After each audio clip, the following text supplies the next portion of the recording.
This is kind of low, huh? I'll get a taller one. One of the things he said is that we're not a church. When he said that, and he said it a couple times, I just felt it lift off me. I know we're still in a building. I know that several of you guys, when you've invited people, you're like, how do you explain us? Really, how do you explain us? You just go ding, give a tone. Anyway, thank you guys for giving in the middle of this. We're taking shape. You can text any amount to 832-956-0150. And if you still give by cash or check, raise your hand real big right here.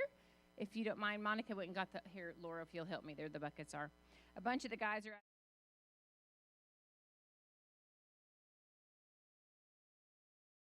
just about every month, huh? Yeah. An event plan. So we have a bunch of guys out of town. Right over here, if you still get by cash or check. Thank you, guys.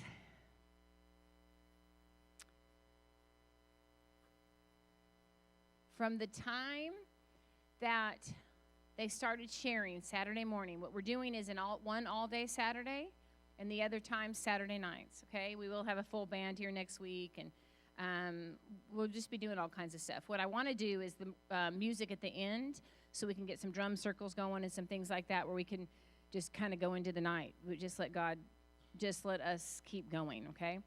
So we'll be doing all kinds of stuff. So it's one all-day Saturday. From now on, it'll be the first Saturday of the month. I know this is the first Saturday, but these guys all had a trip planned, and I wanted Jared and Nathan here. So after this month, it'll be one all-day Saturday, the first of the month, and then every Saturday night, okay? And we'll be doing a lot more things online. I'm excited about that, and I say that because I have to push myself to be on. I don't even like when people take pictures of me, you guys. And now I'm being recorded. I'm being recorded. Do you know some of the things that I'm saying that are being recorded? Yeah.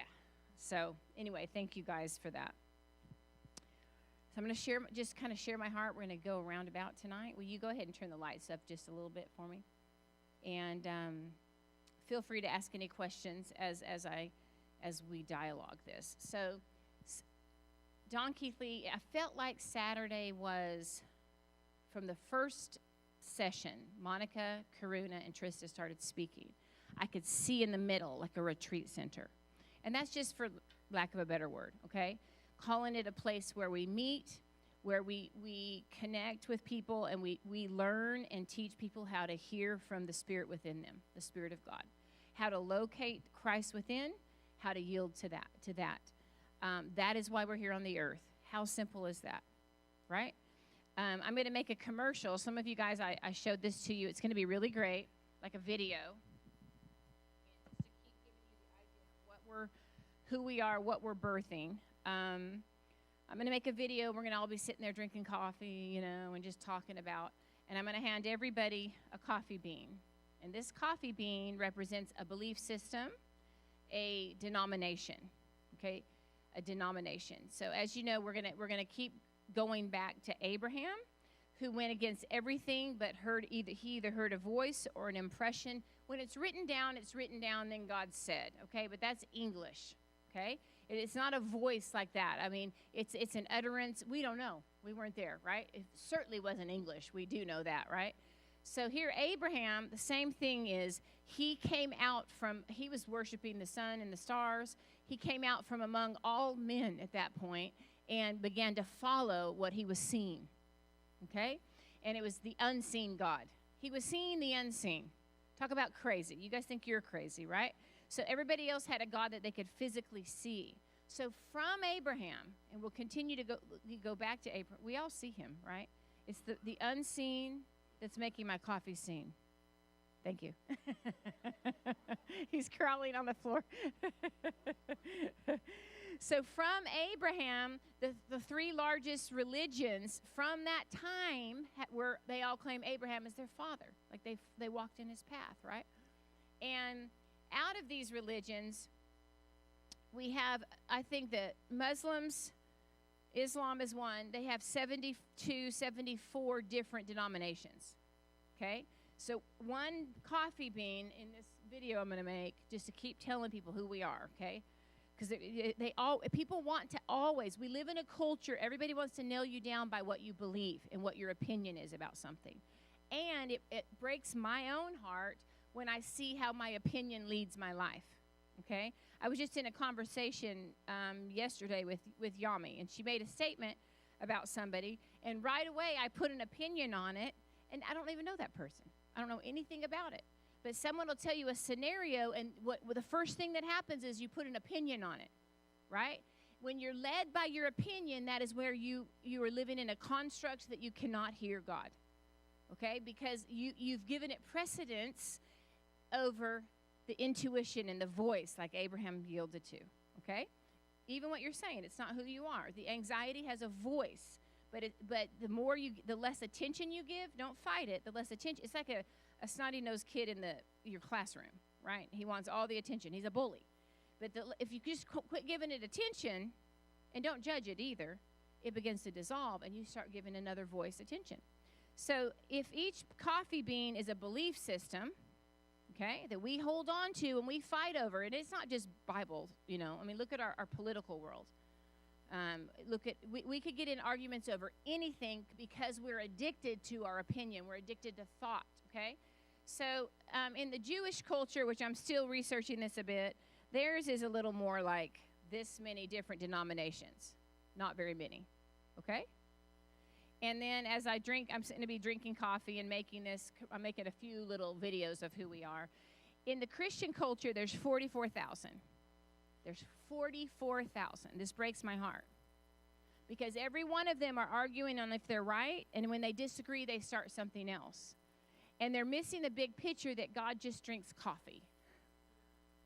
That there's only one. There's only one people on the earth, and we're all connected. And so just even as I start meditating on this and I'm looking at this, I'm not pointing at others. I'm pointing at me because I'm either going to just be a coffee bean, right? Or I'm going to recognize that I'm part of the whole. And this is why we're powerless, because we're led by opinions. And right now, you know, we disagree. And so that's why when someone tries to pull you into the avenue on just what you believe, and this is what I said last Saturday, I'm recapping for a little bit because this is who we are, guys. No one's ever come to my house for dinner and wondered what my kids believed. That's just not it, right? Unless we all start talking about the two things you're not supposed to talk about, which is religion and politics, right? They don't come to my house. They get to know us. Now, we are bad about saying, what do you do? Men are some of the worst. Like, sorry, guys, but what do you do? What's your job? And that's not your identity either. You know what I'm saying? That's so much less. And now, what we've created is a world that's now fighting over what gender we are. Like, don't even engage in that. That's the silliest thing ever. Like, does anybody here really deeply care if Will Smith was acting or if he wasn't acting? But the culture we live in on every news station, everywhere we go, they're talking about people's opinion, and it's all these things that just, like, who cares? None of that stuff matters. Just like the division doesn't matter because God does not see it. He does not see our titles, and he doesn't see our differences. So that's going to be fun. But you know what? Who does need us to have opinions? Every single system, every government. The way that they rule over us is they take the power of us to be our freedom. They take our freedom to hear and see. And who we are at God's house is, I believe that once you hear and see, that's it. There's nothing else to do for you. We walk together. You help people find that space. Unless I know that most of the time we have to get to the end of ourselves to find that space. I wish that I wasn't that stubborn at times, right? I don't want God to have to dry up the brook every time, right? So, but thank you when that happens, to help us get back to that space where we hear and see.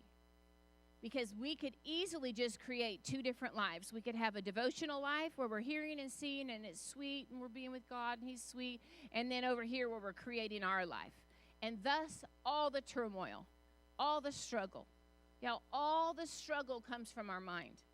In Hebrews 5, and I love to talk about Hebrews 5. Hebrews 5:8, when it says that he learned obedience through what he suffered. I wrote this down.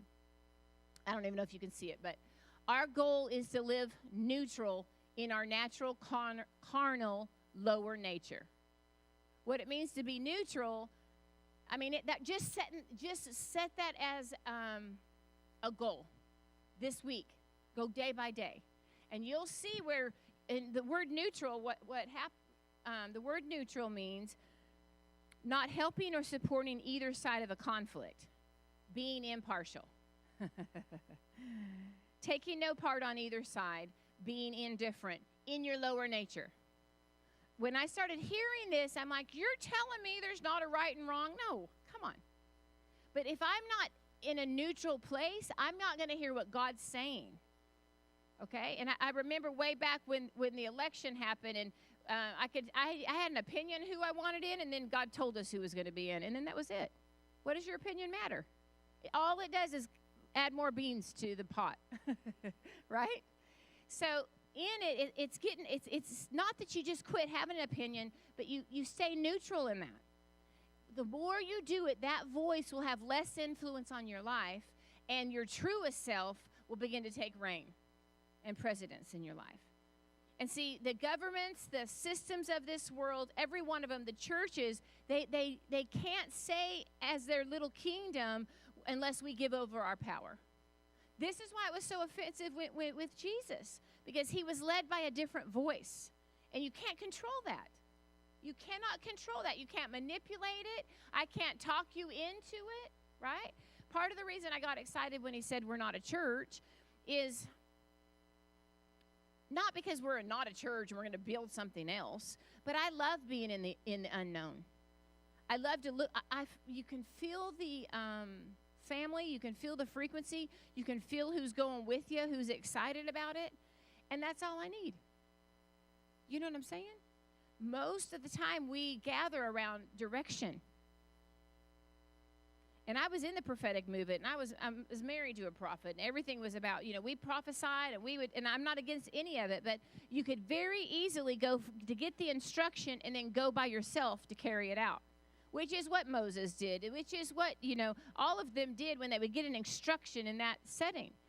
And then they would go and try and carry it out.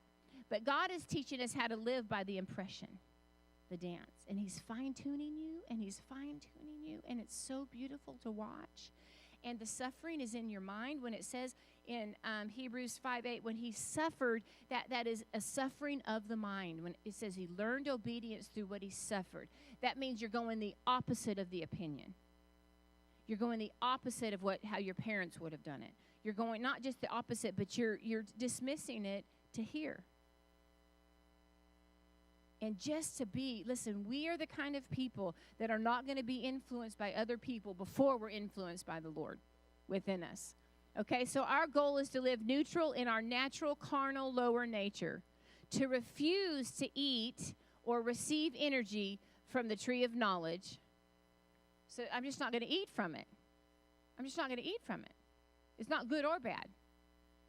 That's what I'm going to hear. I'm not going to put a sentence on it. It said Jesus didn't come into the world to judge. That means he didn't come into the world to say this one's good and this one's bad. Even the separating for the sheep and the goats wasn't what we made it. I'm telling you, I'll talk about the Aramaic in just a minute. To refuse to eat or consume energy from the tree of decision and from that state of rest, from the neutral state of rest or stillness, is where we then are able to hear and see God once you get into a place of rest. And at first, your mind's going to freak out because your mind wants control, okay? And we've heard it over and over. There's only two energies. There's only two spirits. There's only two energies, fear and love, okay? All the decisions are made from this tree out of fear. You can hear it in someone's verbiage right away. It's what's right, what's wrong. And you can hear it in your own mind. When you start getting stressed that you're making the wrong decision, that's the energy from that tree. And here's the thing that's so sweet about God. He sees intention. As you're consuming the tree of life, as you're learning to live in union, it's not about getting it right. My goodness, David was on the back of a hillside and he found him. Do you have any other sons? Well, I got this one. Some people think that it wasn't Jesse's son. There's different stories that were saying, I got this one son. It's not going to matter. You know how everyone's saying the universe is aligning and all this stuff. truly, your life will find you. Your life begins to unfold. The resistance, what we've created so far, has been out of that tree, that energy of decision. And so then it gets activated, and then we get more, and then that's where religion comes in. That's where control comes in. There's only one voice. That's what Darren was making me say the last week of his life in the hospital. Sheila, there's only one voice. Here's this man in the middle of denying everything he felt at the time. Of course his body, I watched his body be afraid and fight for life. Of course I was afraid and thought, I don't want to be alone. But there's only one voice. So even in that state, able to dismiss that reality and go, there's just one voice. And then there's a beauty that's coming out of it. This is the alchemy. This is the fine-tuning. So from that place, we're able to see and hear God in order to yield. Everyone say yield. So from that space, not until you get to that space, you don't have to cry and ring and pray for hours and hours. Just get to a state of neutrality. Okay? Get to a place of stillness.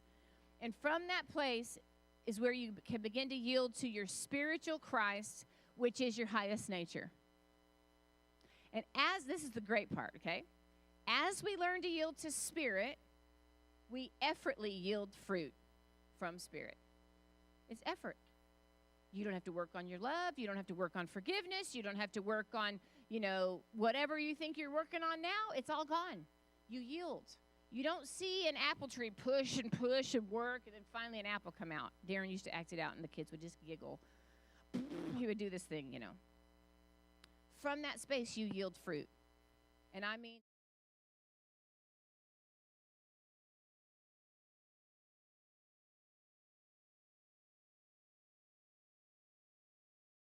in for me, and I'm just recapping for you guys. As I started, when Darren very first transitioned, my daughters were listening to different stuff. I would listen to different stuff. I didn't care. Honestly, the church wasn't talking about stuff that the church needs to be talking about. I mean, I said this last week. The church is now okay with certain things like meditation and bowls and frequency because of science.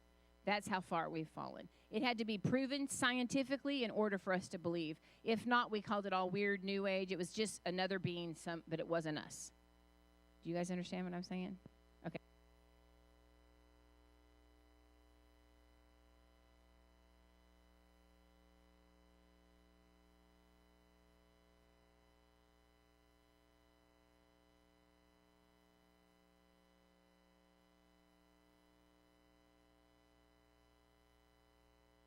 Caden. There we go. So when he first did, I had different articles sent to me, or my girls were listening to stuff about people that were communicating with people that crossed over, okay? Of course, you guys know Darren was weird enough that he was communicating with people. Of course, we said it all in Christian language. It was the cloud of witnesses, right? So anyway, I started looking into all these different things, reading different things, and going, God, I started seeing where the church is, because I felt like he was leading the way. Am I too loud? I felt like he was leading the way between the realms. Do you guys remember that he said to watch that and all that stuff that was going on with the realms? And how many of you guys remember when Darren would get to a place when he's preaching and he'd start pacing and he'd say, if I could say it in tongues, I would say it in tongues? Or he'd get frustrated. Well, that's where I feel like I am right now. I feel like what's happening now are some of these secrets that he was frustrated about are going to come forward. I feel like it was more about us being willing or able to see some things, or even have a grid for it, you guys. Like some of this stuff we didn't have a grid for a few years ago. I'm not condemning us. We didn't have a grid for like even radio waves. Now, can you guys still hear me okay? Okay. So, I mean, just even the concept that this generation now, we couldn't even have thought of texting somebody in China, they can respond just like that. Or sending them a video of yourself just like that anywhere in the world. So now we're understanding this level of communication, and it's changing us. So what I wrote down is we yield up within to our higher self in order to yield out. And it says in 5:7, while Jesus was clothed in the flesh, he offered prayers, supplications, strong shouting, and tears to who was able to give him life from death, and he was obeyed. And although he was the Son, he learned obedience through the things that he suffered. And in this way, he was perfected and became the cause of eternal life to all those who obeyed him. He was named the high priest by God in the image of Melchizedek, and he was made perfect through suffering. Well, that word suffering is feeling heavy emotion. It literally means in the sense realm, feelings of the mind, and experiencing a sensation or an impression. That's the Hebrew translation of it. So there's a denying in our own mind. That is the dying to self, you guys. It's not all the other stuff that religion added that we had to push away, okay? It's not having money. It's not having food. It's not, you don't even have to judge yourself if you're being selfish or if you're being rude or any of that. You get to a place of neutrality, you hear the voice and you yield. That's the dance. That's the joy. And it's going to get fun. And the reason it's going to get fun is because you guys are willing to hear tones, bells, and believe God's going to speak to you through that. And the more this is what I'm going to recap on. It's in the letting go where you hear. The last revelation, the last great thing, it's in this right here. I'm going to do another video where we're going to be mining for gold, right? And that's how you that's how you hold truth. Okay? God shows you something, it's gold, it's for you, it's going to enrich your life, but you don't hold on to it and put it in your pocket. You do not have to be closed fists with anything. Okay? Because love is just going to continually bring it. God's going to continually bring things that open us up. Some of you guys believe things that you never thought you would believe 5 years ago. Am I right? We're accelerating. So get ready, because it's going to offend your mind. And the people around you, it's going to offend their minds. But it's exciting. Can you guys sense it? Can't you sense it? I mean, I prayed most of my life. I remember hearing when I was really young that it's always the last move of God that persecutes the next one. You guys remember hearing those kind of things? And I remember when I was really young saying, God, let me be capable of transcending every move. Because mankind doesn't, you guys, and that's what caps it off. The Reformation, and I was telling Blake, of course, last week he got up and he was saying some of this, but the key that has always kept Darren and I going has been the responsibility for another generation on what we're going to leave here. You know what I mean? Like, what are we willing to open up and leave for our kids where they never have to operate, or, our children's children or those around, where they never have to operate. They're not even going to recognize what fear is. They're not going to even recognize it. It's going to be like, oh, it's the wrong tree. That's like trying to walk tonight, right? When you leave here, try to walk on your hands when you leave. Not on your feet. Just do a handstand. I want you guys to walk on your hands. It can be done. That's how foreign it's going to be to our children to eat and consume from the tree of knowledge. It'll be like, what? Why would I ever want to do that? It's not a struggle with sin, you guys. Sin, or what we've all called sin, it's just the lower level. It's not even a denying it. It's sitting with it and redeeming it. The Christ in you is redeeming all of you. All of your mind, all of the fears. And here's the thing that we're going to keep going back to. Within you, you're already completely whole. It already is completely finished. He didn't finish it on the cross without us. He finished it in us. And I heard somebody say this, and this is coming, okay? We've learned some really good things like the law of attraction, things like that. But when I tell you that I'm believing for something, what is the obvious thing about that statement? That it's not there. That revelation's ending. Even the law of attraction. It's all in there. The finances, the substance, the abundance. There's nothing missing, nothing lacking in us. And we've been duped. And we still have thinking that it's on the outside of us. Don't condemn yourself for it, okay? But we're going to learn how to rest in it and pull the treasures out. That's why when I tell you you're beautiful, I mean it. To thank you for allowing me to help you pull the treasures out and pull the treasures out and pull the treasures out that are already there. And here's the deal. To bring something into the light is just simply recognizing that it's there. We've been talking about money. If you guys haven't signed up for Yami and Omar's the course, it's been really good. We've only done one, and you can go back and watch it. Living in the divine flow of inheritance, and they're talking about that flow. It's an ease. In fact, the first picture or whatever that Jordan created, it was like a breakthrough picture, and I'm like, no, that's not what we're doing. It's this flow. It just comes out of us, okay? The reason it's felt like we need the next healing, the next breakthrough, the next thing is because we have been conditioned in our mind that there's something else out of us that's going to make us whole.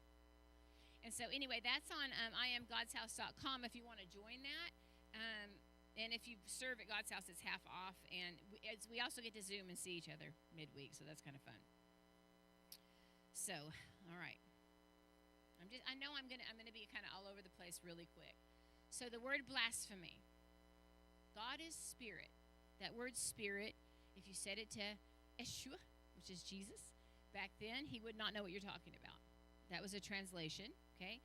What they would describe spirit at is breath, wind, breeze, okay? I mean, can you imagine you're trying to describe God? I know we're very proud, and there's 50,000 books that describe, and we have it nailed down, but they weren't as smart as us, right? So breath, the breath. God is breath. I'm trying to describe. He's the wind. I mean, you don't see him, but he energizes everything, right? So the word blasphemy, when it says when we blaspheme against the Holy Spirit, okay? What happened in these translations is when they took it into a Western culture, okay, they would take it and make it more of a law or a rule that you have to follow. And this is why it's so in our psyche, even people that hadn't read the Bible, like we've been raised in a culture of laws and rules on the outside, okay, to keep us in line. Character, like I worked on my kids' virtue and character first. Now, we did teach them how to hear God. Thank God, in the middle of all this, they're hearing, you know. And, man, when they do, if Hunter has a dream about you, you can take it to the bank, right? They just know, and we would honor that thing. But the word blasphemy means simply to choke, okay? To go without breath. So if something very, very tragic happened and you just got the news, what's the first thing that happens? Okay? And we are going to learn more and more about breath work, and we're going to move into it more and more. Okay? That was another thing the church went, you know. Also, when I say the word spirit, we can keep it so mystical, like it's something that we can't understand, rather than the fact that it's flowing through every cell of our being, okay? So the word blasphemy, when it says about the only sin that can't be forgiven, this is how they translated it, was blasphemy against the Holy Spirit. It's not about being forgiven. That word forgiven means released from, okay? The word holy in Aramaic is spaciousness. It gives a description of something that's completely empty and full. Exactly what Keith was saying. That's what the word holiness means, set apart. But it's like if I prepared my bed, it's a bride preparing her bed, it's completely ready, and now it's holy. Like now there's a space for God. It's like when a farmer gets the ground completely ready and spacious, and it's ready for the growth. It's ready for God. That's what holiness is. So holy breath, okay? The spacious breath, okay? What blasphemy is when you're cut off from that, you're cut off from source. So I heard a guy give a description. You have a butterfly, and it's on a flower, and it's you know, has this relationship with this flower, and it's beautiful and doing all these things. And then the butterfly flies away, and the flower loves this butterfly so much it wants to go with it, and it pulls itself out of the ground and goes with it. What's going to happen to the flower? It's going to die. So blasphemy, when it's talking about cutting ourselves off from breath, it's us looking for energy from a different tree.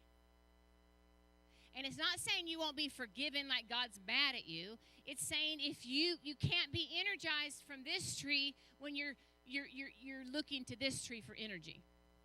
You are cutting off your source. Okay? And the reason that we say that, now just go here with me, when I live from opinion, I literally cut myself off from the source, because I am all wisdom. I am all authority. I am all power. I am. I am not looking for healing. I am healing. I am not looking for abundance. I am abundance. I am. Right? If I live from that being my source and that reality is growing in us, there is no blasphemy. When I find my identity, my source, my energy from another space, I'm cut off from my very breath. Isn't that crazy? Listen, I believed it. Whenever I learned that Jesus came and he was like a husband and we were the bride, that's an equal, guys. He was the first among many brothers. That's an equal.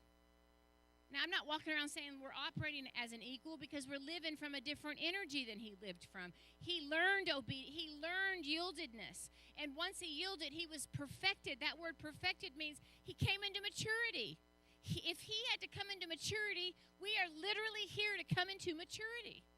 And what religion has done is emphasize the suffering. It was nothing to compare. So Paul said it's nothing to compare to the joy of knowing and operating with him in all things. So when Jesus came as a physical man, he did not come to be deified as a man. What we've done is we deify. If you're going to deify Jesus, then you better be deifying yourself. Because he connected us to himself on that level. Do you guys hear me?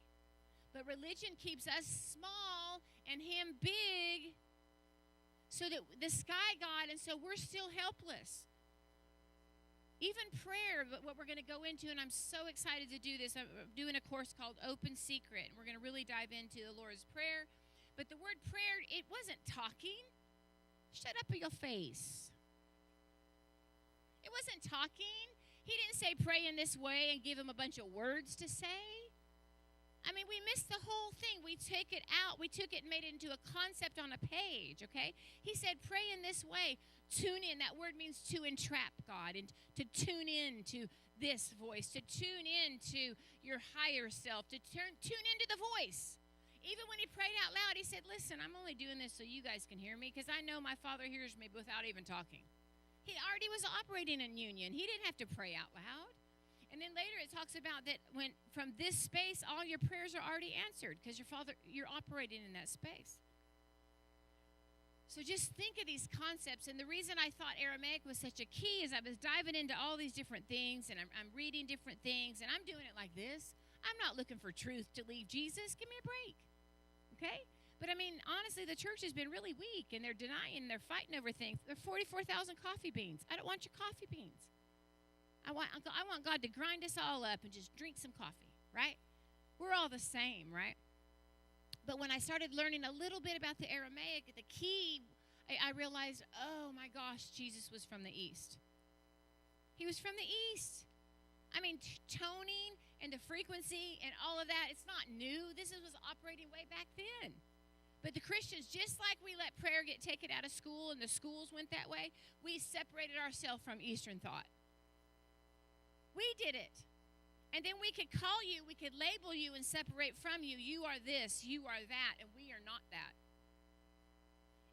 And here, I don't doubt it's so beautiful what's happening in the earth. I'm so proud of you guys. I'm so proud of all the truths that are coming forward, that people are being brave enough. Because truthfully, when you're doing it in a Christian construct, you are under the firing squad of opinion. 44,000 different denominations. Just look on Facebook. I saw some people and they'd get right on their wall, and Darren used to say, who are you? We lived under that too, but who are you that you can say that someone's a heretic? You know what I mean? All right. Is there anything that I said that I skipped over to another thing? All right, let me say this. Allah, which is God, Spirit, God in you, is love. God is light. God is spirit. The word love is huba in Aramaic. Of course, we know agape. We've talked about this. It talks about your nature. It's who you are. I'm talking about the core of who you are. It is who God is, but your nature is God. Okay? So huba is the word in Aramaic. And so to be perfect or fully mature means to live fully energized from the tree of life, our spiritual highest nature, and to fully abide in that nature within our own being, Christ, where we are in perfect union with our source, Father God, who is love. Huba. It's Khuba. And here's the deal, guys, in my life, in your life. The evidence of this maturity is that we're no longer energized from the tree of opinion, which is fear and judgment. We're no longer led by our carnal mind. That's the evidence. That's the evidence. The miracles, the supernatural things, the things that we're after, that just comes straight out of the nature. That's the fruit. The evidence is in your thoughts, in your body, where you're living from a place of fear. Okay?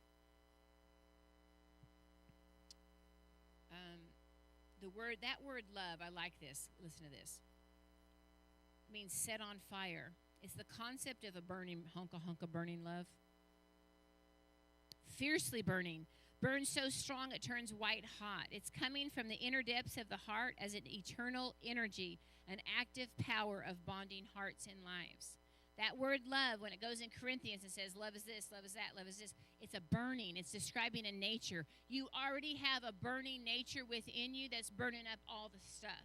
The pain is in the resistance of it. Because you yourself are love. This guy said, when you think of going into like the glory, the brightness of God, and that you would be burned up in it, it's when you don't realize that you are that. You are the same substance. What's being burned is not you. What's being burned is what's connected to a different tree. So in the pain, you're rejoicing. It's like you just went in and you had this growth that's killing you, and the doctor removes it, and you're thankful. Because that wasn't you anyway. Okay? And the more you yield to that process, the more you're not going to be in pain over it. Because you're the burning ones. It's you. Okay? So God is love, Huba. It goes on to say in 2 Corinthians 3:1, you can put that up there if you're up there.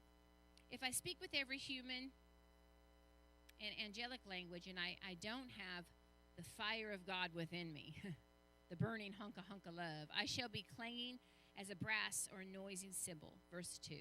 And if I have prophecy and I know all the mysteries and all the knowledge, and if I have all the faith that I may remove mountains, and I do not have this burning passion in me, this love that never ends, I would be of nothing.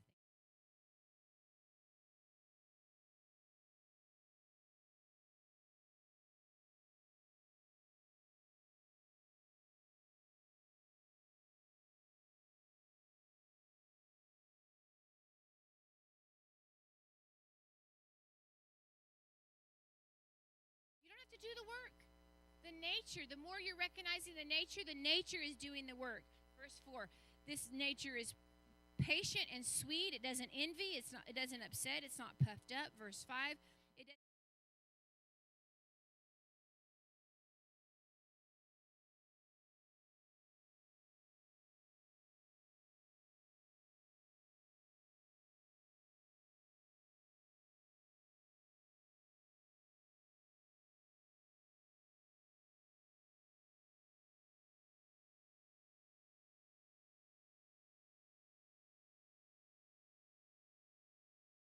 Because we used to preach this like, when did the perfect come?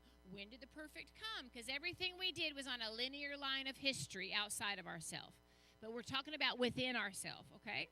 Right now we're talking about within ourselves. Because everyone's argued, when did the perfect come?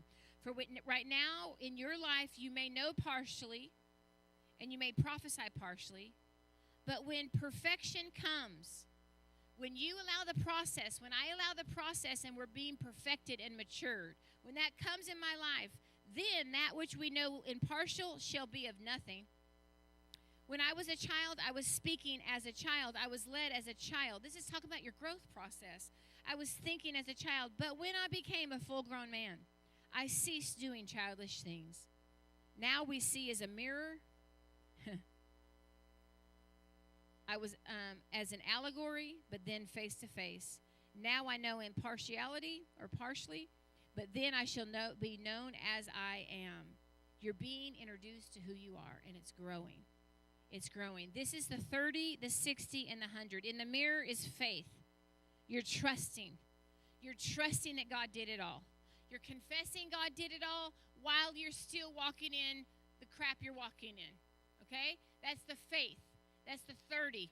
But you're moving forward, and you're holding on to that faith, and you're keeping it up there. And I believe the second one is in allegory, which is hope. That's 60. That word allegory, I don't know if it says allegory up there. It means, it's like a riddle. Haven't you guys ever had a word from God, and you're like, just tell me straight up. It's like a riddle. I thought it was going to happen this way. It didn't happen this way. And then you have to go back to the faith and hold it, right? And in the midst of it, you're being perfected until it's face to face. Verse 13. There are these three things, faith, hope, and love, and the greatest of these is love. That word, when it talks about being face to face with God, it's an idiom. It just means I know you directly. I know you very intimately. When it says Moses knew God face to face, it's very direct. At the end, I'm going to show a video. I need to send it to you, Caden, but we'll turn the camera off so these guys so we don't get flagged on Facebook. So here's the thing: in your truest nature, there is no love, and we've spent our life fighting. There is no fear. You guys are like, talk about yourself. Someone said amen is what was really sad. I want to know who that is. We've spent most of our life contending with fear, trying to overcome fear. And there is no fear in your truest nature. The answer is going deeper within. Getting to a place of rest and going deeper within. And what it looks like with me is I'll just sit with my thoughts. Some of them are freaking out. Oh gosh, there's even another level of letting go. The other night, it's about 4 nights ago, I'm sitting there, and it's like 3:30 in the morning, and I'm hearing my mind. I'm asleep, and it's the statement that Francis of Assisi said, the one that you are looking for is the one who is looking. The one that you're looking for is the one that is looking. So I'm just going over this because I'm asking for answers on things in this transition, okay, and what this looks like. And I'm sitting there, and I hear it. It's my own thoughts. I can hear it. And now this is me afterwards looking back, okay? I hear it. All of a sudden, I hear an audible voice say, the one you are looking for is the one who is looking, real aggressively. Probably Darren. It was kind of rude, whoever was in my room. But as soon as that happened, my dog, Lady, starts freaking out. And if you've ever heard her bark, it's scary. And I'm like, she heard the voice. Like, I sat up. And what had happened is my back 2 doors that were bolted, they weren't bolted in this place, but they blew open when I heard that voice. I mean, they were bolted together. And I wasn't afraid. I was just like, okay. And it was this picture like, just turn around. You know what? If Jesus was on the earth right now, you know what he's going to look like? You. The Christ is you. I know that sounds blasphemous. The anointed one is you. That was the whole point. That was the whole point. And so I get this picture like, just turn around. Alex got it exactly right when she had the vision that someone's coming to save her, and she looked and it was her. It's your Christ self. It's the one that's fully redeemed already. This is why the prayer lines we haven't been doing that kind of stuff as much, things like that, because it's already happening within people. I'm so proud of you. Danny sold his house. It's so amazing. Just movement. I'm just so proud of you. It's all because in the middle of it, you sit with 2 natures. I'm not talking about dualism. I'm talking about there is only God, okay? There is only Christ. There's just one voice, okay? But we've created an illusion, and we contend with an illusion, okay? We're bringing even that illusion into the redemption of who we are. And I'm so proud of you just to be willing to sit with that and move forward, because I just remember looking at this after Darren left, and I told you guys I met this lady at a hotel, and she starts to see a tattoo on her arm, and I'm like, oh, tell me about it. And she starts crying, like tells me about her daughter that died, that had passed away, a little baby. And I'm like just like brokenhearted over this. And then she tells me it was 8 years before. And I just realized that she's right in it still. You know what I mean? And when you go through these things in life, you realize you just have a couple options. You know, within you is every answer, every bit of peace, every bit of joy. You can go there, but you'll still get some suffering in your mind that accuses you of not caring, accuses you of going against the flow, accuses you of, oh, you can't move right into acceptance, you've got to do all these steps or whatever. Your mind doesn't stop, okay? But you have a couple options. You go through this whole process, and that reality, it's like the 5 bullets to the chest or 1 to the head kind of thing. So, are you guys out there? All right, I'm going to read a little bit of a word that Renee gave me, that she saw a vision. She gave this to me Saturday night, I believe. She said, I saw a huge round table, massive in stature. It reminded me of a titanium in color and consistency. It was engraved with a sun in the middle, with numerous rays projecting all around the table. While the symbol was engraved, the table was also generating a frequency and a light glowing from the center so bright it could be transparent. It was enormous and would expand and retract at different times. I saw Darren across the table from where I stood, and when I saw him, I knew this was a strategic place and position. He had documents and would place these in hands of messengers that constantly came and went. I'm not trying to exalt him, you guys. I mean, of course, I was married to him for 30 years, but he's the most strategic man I know. And I know I have an opportunity in this lifetime to tap into that strategy. And strategic for the kingdom. I've been looking through some of his words, and he just would write out such long words over our nation and how it's going to take 3 generations and giving your life for the next all the time, And so this was one of my options, is to tap into these strategies. And where we are in the earth, I mean, we're doing it. Awesome, isn't it? I saw you, and you placed your hand on the table in connecting to this flow and energy of a strategic positioning. I saw others do the same, present leaders here at God's house in the community. I began to see the table expand with others that I knew of, and some I did not recognize by face. It seemed like the names were engraved at a place on the table, and I looked and I saw my name too, but it wasn't our earthly names. It was almost like a symbol of who we are. There was such a vibrant and living entity of authority and humility at the same time.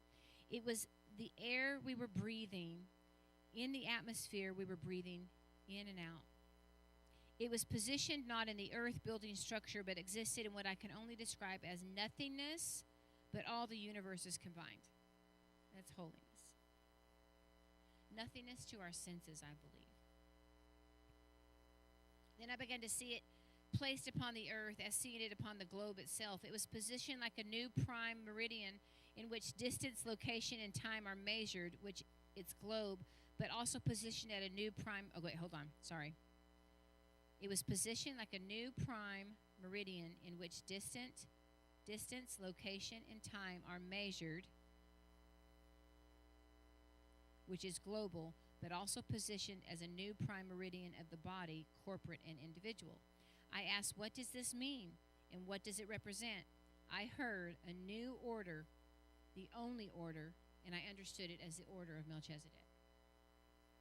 What a wondrous time to be in the earth, being as Jesus Christ walked in the earth, always in resurrection form, the living being, all of God, man in unity of oneness. And then she goes on and says some things. So after the order of Melchizedek, which was Jesus, which is us, it's a king and a priest. And there is a new order, and we are part of that new order that's operating. Melchizedek was one that was anointed. That word anointed means as Christ. And he operated as government and as a priest, a priest releases the earth of her air. Releases the earth of her sins. I'm almost done. So God is love, God is light, God is spirit. The word light is nura in Aramaic. And I find it really interesting because that word, it means enlightenment, inner light. It also talks about a fire of inner consciousness. So here these guys are describing, they're translating it, but they're describing even in Aramaic what God is, and they're talking about both ways of fire that's within. Light and love represented almost the same thing, a fire that's within. What's this fire doing? It's passion. It's burning up everything that would cause us to think we're separate.